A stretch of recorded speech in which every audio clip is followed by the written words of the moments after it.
Bonjour tout le monde, c'est Marion Josserand. Aujourd'hui, je vous propose de découvrir un petit peu une partie des coulisses derrière mon premier roman, Tant pis pour le thé, parce que ce roman, il m'a été inspiré par une expérience réelle que j'ai vécue, alors que j'ai totalement, vous allez voir, totalement changé après, hein, c'est un roman fictif, mais je me suis inspirée de mon expérience en tant que guide dans un musée quand j'habitais en Allemagne en 2017. En fait, de mars à novembre 2017, j'ai fait une saison en tant que guide au Siegfrieds Mechanisches Musikkabinett, ce qui ne s'invente pas, le cabinet d'instruments de musique mécanique de Siegfried, qui était un musée dans un super beau château qui présentait en fait des instruments de musique qui se jouaient tout seuls, automatiquement, à pneumatique, des 3 siècles, donc 18e, 19e, 20e, donc un truc assez fou, où j'avais un costume d'époque, plein de collègues, et c'était à Rüdesheim am Rhein, qui est un petit village très mignon, qui est classé par l'UNESCO. C'est une région qui s'appelle le Rhin romantique. Donc c'est au bord du Rhin. Et en fait, il y avait plein de bateaux de croisière qui faisaient notamment le Rhin et le Danube, qui passaient et qui s'arrêtaient à Rüdesheim. Et donc on avait plein de groupes de touristes qui venaient visiter ce musée, parce que ça peut paraître un peu improbable. On se dit, mais comment tu t'es retrouvé à aller bosser dans ce musée-là ? En fait, il y avait énormément de fréquentation, surtout l'été. Et donc moi, mon poste était de faire visiter, de faire la visite guidée, de faire jouer les instruments de musique, mécanique, tout ça. Mon quotidien, c'était d'enchaîner des visites en français, en anglais, en allemand. Je vivais en coloc avec une grande partie de mes collègues, donc que j'appelle dans mes notes plus loin, vous allez voir, mes colo-collègues. On était 7 sur une équipe de peut-être 12-15 personnes. On était 7 à vivre dans un grand appart qui était au dernier étage d'une ancienne usine de cognac, ça ne s'invente pas, qui était juste au bord du Rhin, entre le Rhin et les collines, qui étaient derrière, trop belles, qui étaient des collines recouvertes de vignes pour faire du Riesling. Et donc c'était un village qui était connu à la fois pour le vin et aussi pour notamment ces jolies petites maisons à colombage et ce magnifique château à colombage où il y avait le musée d'instruments de musique mécanique de Siegfried. Et donc nous, on accueillait ces grands groupes de croisières, souvent retraités, souvent éméchés. Et ce que je vais vous lire à présent, en fait, c'est un extrait de mon journal. J'avais un petit cahier bleu que j'avais avec moi tout le temps au travail, dans lequel je prenais des notes, notamment sur des choses que je voulais pas oublier de la visite, même si on avait un texte pour la visite. Voilà, je prenais des notes des fois pour le travail. Mais des fois, quand il y avait des moments de creux, surtout au début de la saison, quand c'était encore la basse saison, des fois, il y avait des moments où on attendait, il n'y avait pas de visite. Et ben, j'écrivais mon journal, je prenais des petites notes personnelles dans mon cahier bleu. Et là, les extraits que je vais vous lire donc sont des vrais, vraiment, j'ai rien changé, à part les noms de mes collègues que j'ai tenu à anonymiser. Et aussi, il y a une agence de croisière qui est mentionnée, j'ai changé le nom aussi pour anonymiser. Mais sinon, c'est vraiment mon journal tel que je l'avais écrit à l'époque dans mon cahier bleu. Et en particulier, c'est ce que j'ai appelé le carnet du coucou, parce qu'il y a un personnage central qui est le coucou. Donc je vous lis ça. 11 avril 2017, 16h40. Aujourd'hui, nous avons encore eu la visite du bien nommé Coucou. C'est Nicole, ma colo-collègue presque cinquantenaire à l'humour parfois incongru, qui l'a si judicieusement rebaptisé. Vêtu de rouge de pied en cap, Air Max et fausse Ray-Ban en plastique assorti, l'homme est aux couleurs de l'agence Rhin et Danube. Comme celle-ci constitue un de nos plus gros clients, on le voit environ une fois par semaine, notre Coucou. Je précise au passage qu'il n'a pourtant pas été surnommé Rouge-Gorge pour une raison qui deviendra évidente plus bas. Chaque fois que le Coucou débarque, le fou rire nous guette, et ce malgré le sérieux de circonstances que nous nous composons. Il faut dire qu'il arrive toujours dans des moments de légère tension, et plus si affinité, car derrière lui suivent au moins une centaine de vieux français en goguette, ou Frenchies, comme dirait Babette, notre chef un peu lunatique. Quand ce ne sont pas 150 Frenchies. Donc 3 à 4 groupes plus ou moins surdimensionnés qu'il faudra faire passer par le moulin, salle d'attente, visite, boutique, chiottes dans un temps record, car, bien sûr, le bateau repart il y a une demi-heure.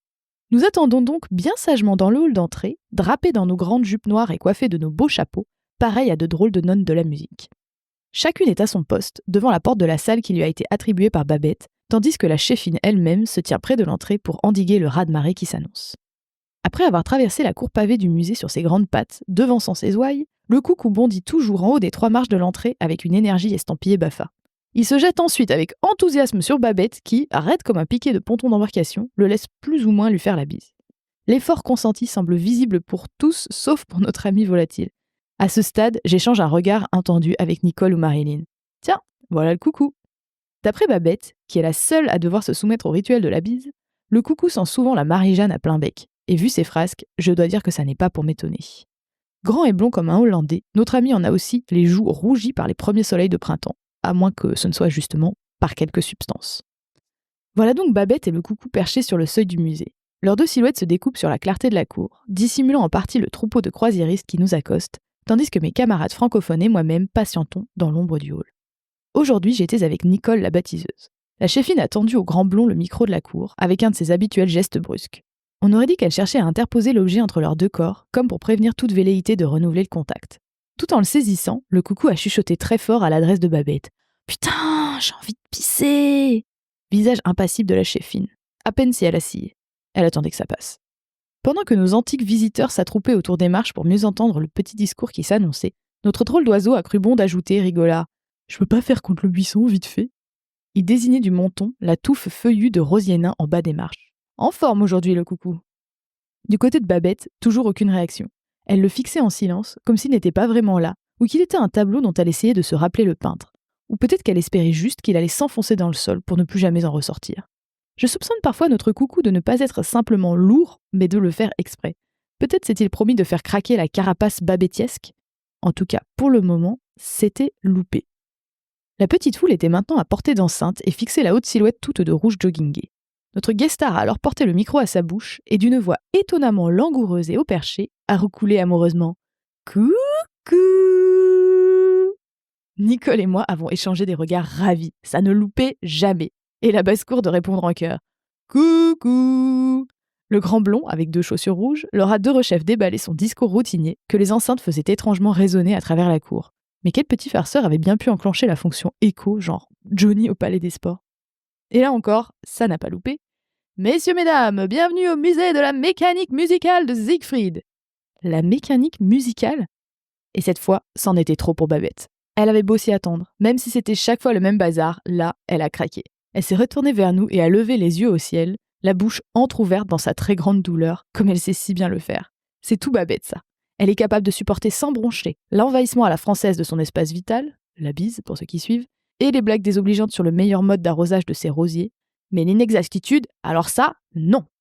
Charitable, Nicole et moi avons également levé les yeux au plafond voûté, lui signalant notre solidarité. Mais nous ne pouvions nous empêcher d'adoucir le geste d'un sourire, comme pour dire « Ça va, Babette, t'inquiète, c'est pas bien grave. Il est quand même sympa ce coucou. » Et nous avons ensuite patiemment reporté notre regard vers le grand Zozio, qui poursuivait son discours truffé de délectables blagounettes, du style « Pour retrouver votre chemin, c'est très simple. La montagne est derrière moi, le fleuve derrière vous, et bien sûr, le bateau est sur la montagne. » Mais aujourd'hui, le coucou nous a offert un cadeau de plus. Tandis qu'il parlait et que tous les yeux étaient braqués sur lui, monsieur, qui tient le micro de la main droite, a introduit nonchalamment sa main gauche dans son calbut, s'est gratté la fesse sans se presser et a continué son discours, l'air de rien.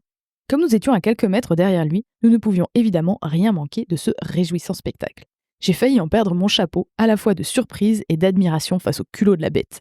C'est officiel, j'adore ce type. 13 avril 2017, donc 2 jours plus tard. Mise à jour numéro 1 du dossier Coucou.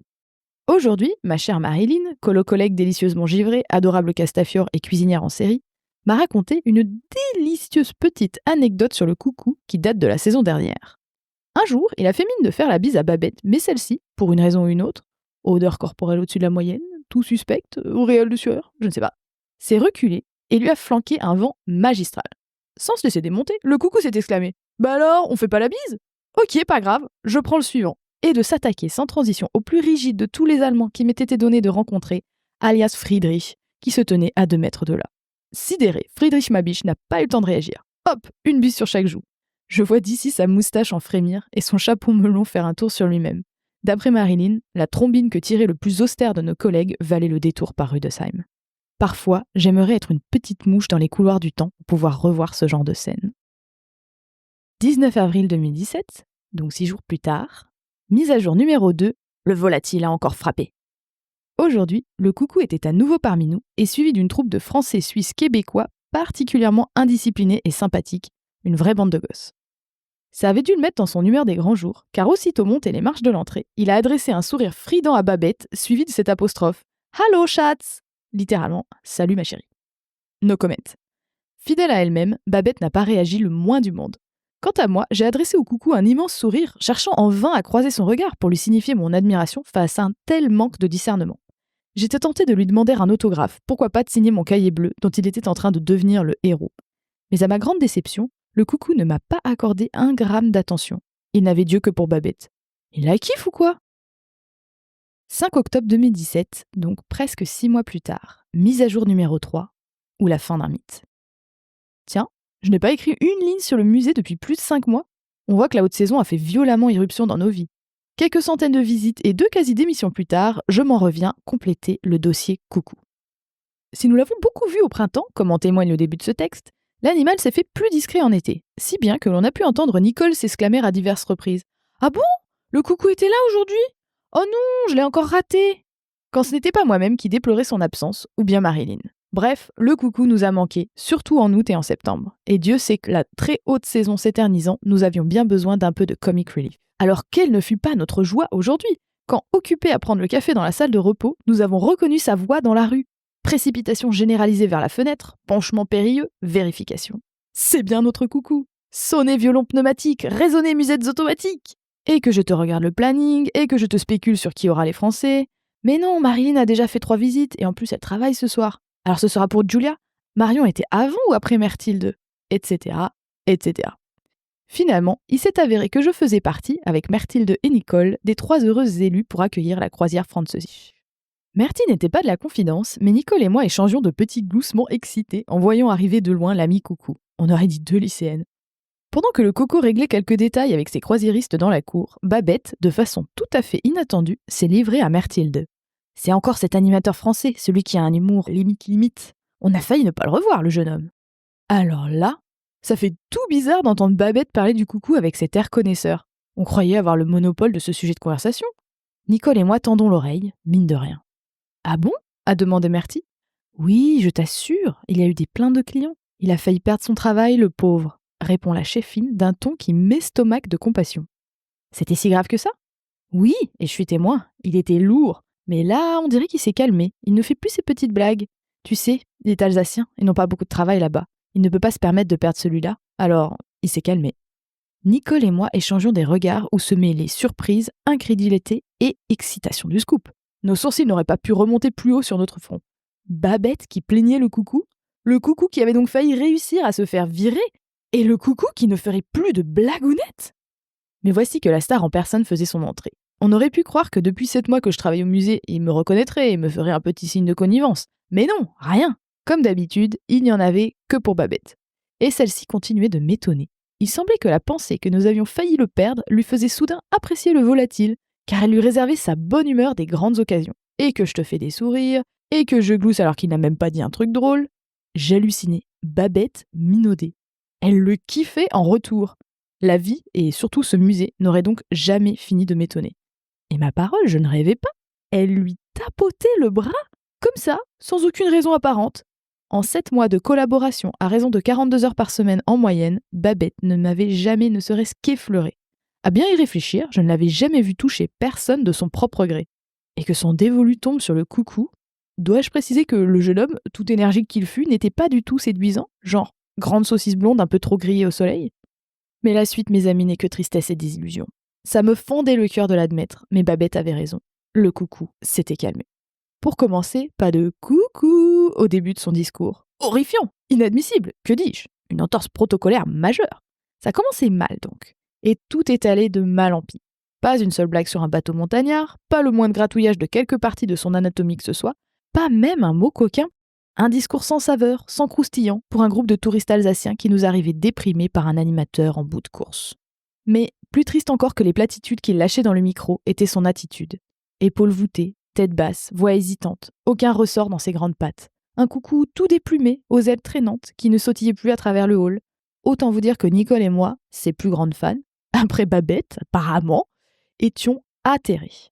Pendant les discours, nous baissions la tête, gênés devant le spectacle presque intime de cette déchéance. En terminant la visite, à l'heure du café, nous avons partagé avec nos collègues la triste nouvelle. Le coucou était mort. Vive le coucou! Voilà, j'espère que ce petit extrait de mon journal vous aura plu. Moi, ça faisait longtemps que je l'avais pas relu. Je me souvenais qu'il existait et je m'étais dit ça pourrait être sympa de le proposer pour parler de mon roman. Et en fait, en le relisant, je me suis marrée parce que j'ai retrouvé mes collègues, quoi. Puis le coucou, évidemment, qui nous faisait beaucoup rire. Bon, même si la fin est un peu triste. Et surtout, en relisant, je me suis rendu compte qu'il y avait énormément d'éléments, qu'il y avait presque même des éléments, certaines métaphores qui s'étaient retrouvées dans mon roman Tant pis pour le thé. Alors, je précise évidemment que Tant pis pour le thé, qui est donc mon premier roman sorti en 2025, est totalement fictionnel, hein. Je me suis inspirée de cette expérience de guide dans un petit musée familial, dans un joli petit village, mais je l'ai totalement transposé. C'est dans un village gardois, donc dans le sud de la France, et c'est un musée du thé. Et bien sûr, les personnages sont totalement fictifs. Je n'ai pas repris un seul de mes collègues, même si parfois j'ai fait un petit peu de patchwork pour certains personnages en m'inspirant de personnes que j'ai rencontrées en vrai, mais que ce soit au musée ou totalement ailleurs, voilà. Mais oui, ça m'a fait plaisir aussi de retrouver, notamment, celles que j'ai rebaptisées Nicole et Marilyn, qui étaient des collègues, avec qui j'ai bien rigolé, même si c'était une saison épuisante, on s'est bien marré. Voilà, moi j'espère en tout cas que si vous avez lu Tant pis pour le thé, ça vous a donné un éclairage nouveau sur le roman et que ça vous a amusé. Et puis si vous l'avez pas lu, que ça vous a donné envie de découvrir, ce roman. Merci de votre écoute.